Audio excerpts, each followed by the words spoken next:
Sumipot nga, no, si Senador Bato diyan sa Senado.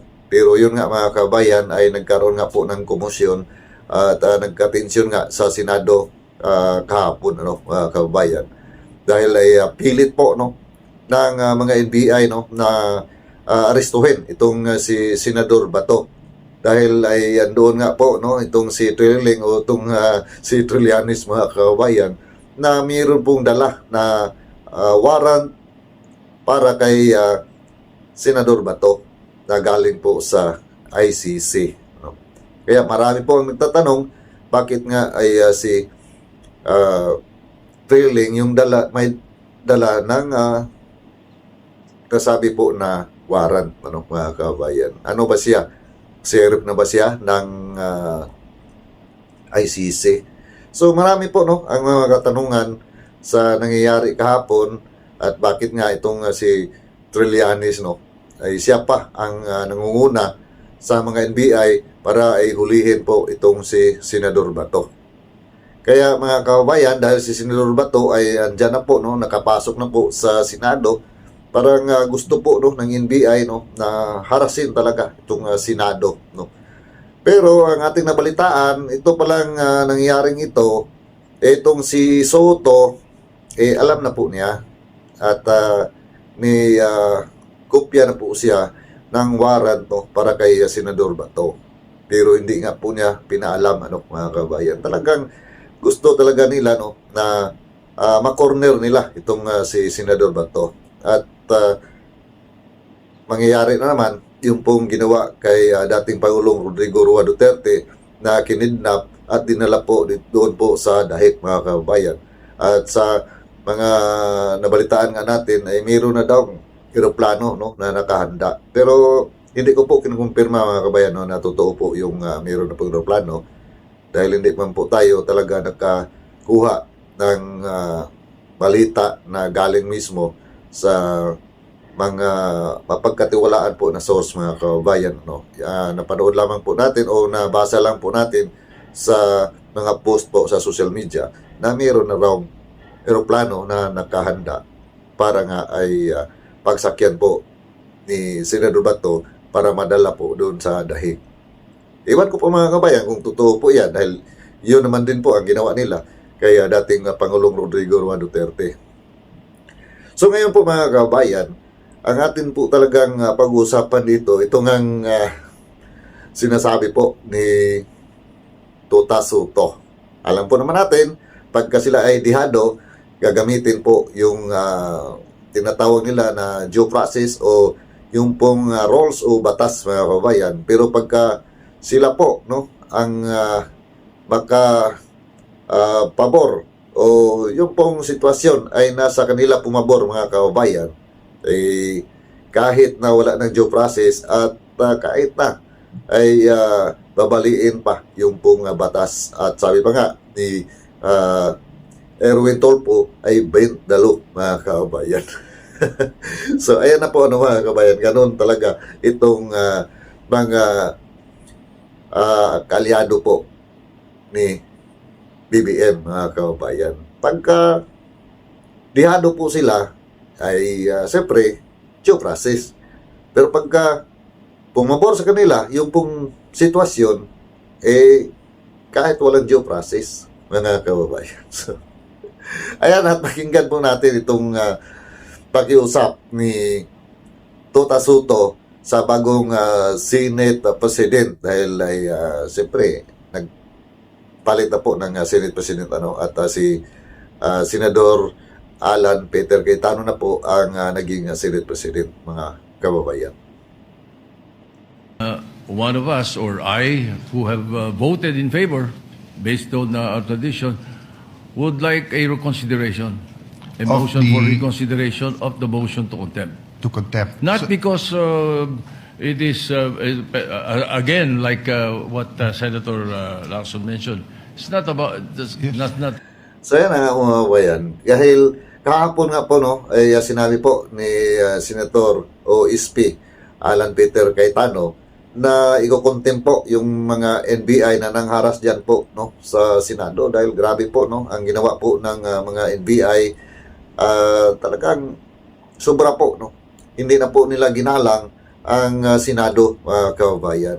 At yun nga, dahil na rin po siguro dito po sa mga sinasabi ni Soto sa kanila, dahil sa balita nga, itong mga NBI ay dinala ni Soto doon po sa kanyang office at doon pa nga kumain yung mga NBI, mga kababayan. So meron na po siguro silang napag-usapan, no, patungkol nga dito sa pagkidnap po nila kay Senador Bato. Pero yun lang nga ay biglaan po na nagpalit po ng liderato itong Senado. Kaya malas mo, Tito Soto.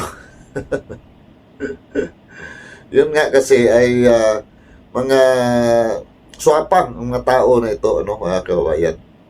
Have anything to do with the people of the NBI or us or Senator Bato. It's only based on rules. Yes. Why? So, can we move for a reconsideration, Mr. President, so I can explain why? That is your right, Minority Leader. All right. Thank you, so sir. anyone who on record voted for any motion has the right during the next day, and actually we're in the same session day, within 2 session days, and technically we're in the same session day. So it is your right to move for reconsideration. Then the Majority Leader will either adhere or will object. All right. Correct. Thank you, Mr. President. Now, here's the point. Based on our rules, the rules of the Senate, and it is consistent with the fact Rules. that the contempt of power of the Senate is limited only during inquiries in aid of legislation.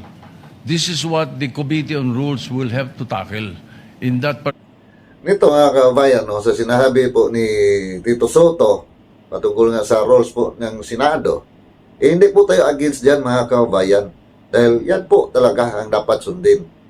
Pero pagka mangyari yan sa mga kalyado, sa mga Duterte, ganun din ba ang gagawin ni Tito Soto, mga kababayan? Diba?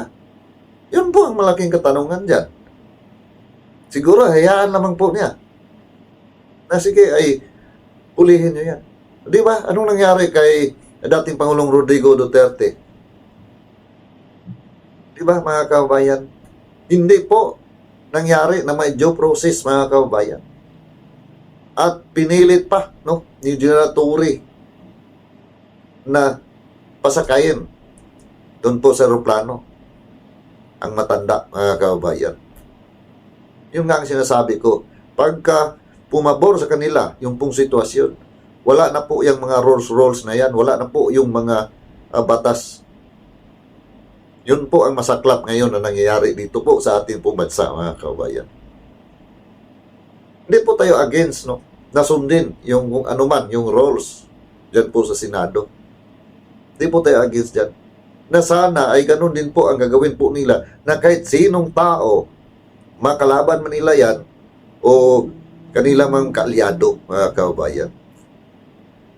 Yun po ang atin pong gustong dapat gawin nitong mga nasa gobyerno. Lalo na po itong mga Congress at saka ito pong mga senador, mga kababayan. Pero ang mangyayari kasi may isa lamang tao na kumukumpas sa kanila.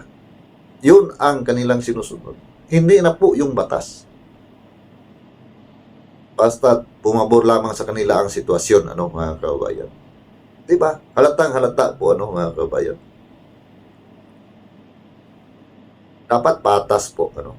Patas po sana itong mga mambabatas na ito.